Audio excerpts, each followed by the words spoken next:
आपण या व्हिडिओमध्ये मराठीचे कथालेखन करणार आहोत। सो कथेचे मुद्दे आपल्याकडे दिलेले असतात, त्यानुसार आपल्याला कथा पूर्ण करायची असते। व्हिडिओला सुरुवात करण्याच्या अगोदर तुम्ही माझे व्हिडिओ कोणत्या शहरातून किंवा कोणत्या भागातून बघत आहात हे मला कमेंट करून नक्की सांगा।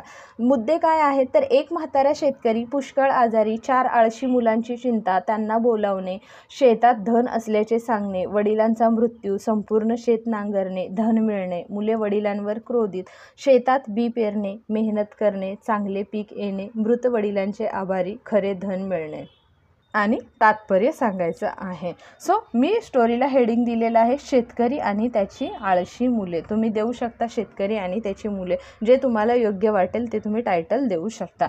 एका गावात एक शेतकरी राहत होता, तो खूप म्हातारा झाला होता। सो सुरुवात कशी करायची आहे की एक गाव होतं, सो गावाचं नाव पण तुम्ही इथं लिहू शकता।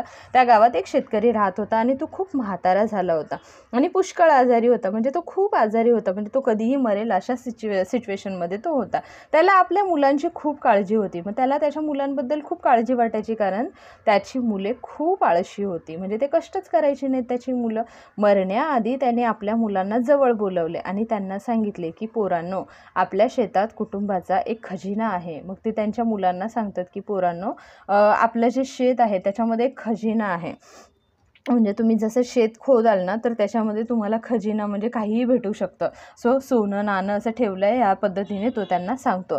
त्यामुळे आपलं शेत अजिबात विकू नका। मग ते सांगतात की तुम्ही जर शेत विकायचा प्रयत्न केला तर तुमचा जो खजिना आहे हा दुसरा कोणाला तरी मिळेल, त्यामुळे तुम्ही हे शेत अजिबात विकू नका। आणि जर हे त्यांनी सांगितलं नसतं तर त्याची मुलं एवढी आळशी होती की ते शेत विकून ते त्यांनी खाऊन राहिले असते, म्हणजे त्यांनी अजिबात कष्ट केलं नसतं। त्यामुळे हा आयडिया करतो। मुलांना हे समजल्यावर मुलांनी शेतात खोदकाम सुरू केलं। मग आता जसं मुलांना कळलं की म्हणजे शेतामध्ये एक म्हणजे खजिना आहे, त्यामुळे ती मुलं काय आहेत तर शेताचं खोदकाम करायला चालू झाले। शेतात नेमकं कुठे खजिना आहे हे मुलांना दाखवण्याआधीच तो शेतकरी देवाघरी गेला, म्हणजे त्यांनी नक्की सांगितलंच नाही की ह्या शेतामध्ये इथे त्याने खजिना ठेवलेला आहे। त्याच्या अगोदरच तो देवाघरी गेला, म्हणजे तो मरण पावला। मग मुलांनी सगळं शेत खणून पाहिलं, मग मुलांनी इथे असेल तिथे असेल ह्या म्हणजे लालसेपायी त्यांनी सगळं शेत खणलं, कुठेही खजिना सापडलाच नाही। मग आता त्यांना कुठंच खजिना नाही सापडला। मुलांचा समज झाला की आपल्या बाबांना शेवटी भास झाले असतील। मग मुलांना असं वाटतं की वडिलांना काहीतरी भास झाला असेल म्हणून ते म्हणजे बोलले असतील, त्यांनी नसलेल्या खजिन्याबद्दल आपल्याला सांगितले असेल, त्यामुळे त्यांनी जे आपल्याकडे खजिनाच नसेल पण त्यांनी असंच म्हणजे त्यांना भास वगैरे झाला असेल किंवा त्यांना वाटलं असेल म्हणून त्यांनी आपल्याला ह्या खजिन्याबद्दल सांगितले असेल। सगळीकडे खणल्यामुळे जमीन छान भुसभुशीत झाली होती आणि मग जमिनीमध्ये सगळीकडे खोदकाम केल्यामुळे जमीन अशी छान मऊसूत भुसभुशीत झाली होती। मुलांनी मग त्याचा फायदा घेऊन शेतात लागवड करण्याचे ठरवले। मग आता मुलं बोलली चला असं पण आपण खोदलंच आहे, ह्याचा तर काही फायदा झालेला नाही, तर आपण आता ह्याच्यामध्ये काहीतरी लागवड करूया, म्हणजे पीक लावूया। त्यांनी पेरणी केली आणि आपापसात कामे वाटून घेतली। मग ही जे 4 मुलं होतं त्यांनी काय केलं तर ह्या शेतामध्ये पेरणी केली, म्हणजे कशाची तरी लागवड केली आणि प्रत्येकाने कामं ठरवून घेतली की म्हणजे तू हे काम कर, मी हे काम करतो, अशा प्रकारे शेताची उत्तम निगा राखली। उत्तम निगा राखणं म्हणजे शेताची त्या पिकाची खूप काळजी घेतली। त्या हंगामात त्यांच्या शेतात उत्तम पीक आलं आणि त्यांनी काळजी घेतली, पिकाची व्यवस्थित लागवड केली, पेरणी केली, त्यामुळे त्यांच्या शेतामधलं पीक सुद्धा खूप सुंदर आलं। एवढं पीक त्यांच्या बाबांनाही कधी घेता आलं नव्हतं आणि हे जेवढं पीक त्यांना आज मिळालं होतं तेवढं पीक कधीच त्यांच्या वडिलांना सुद्धा घेता आलं नव्हतं, कारण ते एकटेच शेतात राबायचे। कारण त्यांच्या शेतामध्ये राबायला, त्यांना हेल्प करायला दुसरं कोणीच नव्हतं, ते एकटेच काम करायचे। एवढ्या जणांनी मिळून शेती केलीच नव्हती आणि यांनी कधी आपल्या वडिलांना मदतच केली नव्हती, म्हणजे ह्या एवढ्या सगळ्यांनी मिळून कधी शेतीच केली नव्हती।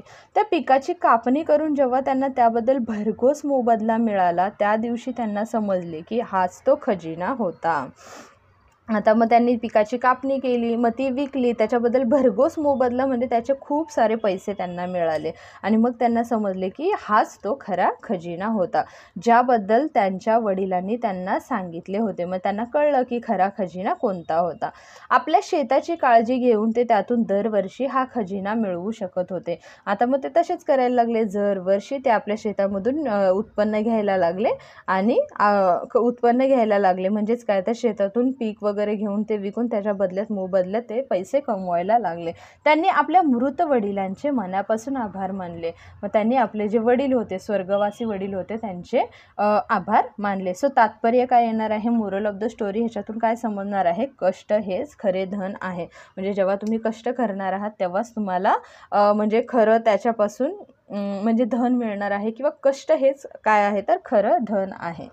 अशा प्रकारे तुम्हाला ही स्टोरी कंप्लीट करायची आहे. आय होप तुम्हाला ही स्टोरी आवडली असेल. जर व्हिडिओ आवडला असेल तर चॅनलला नक्की लाईक आणि सबस्क्राईब करा. थँक्यू.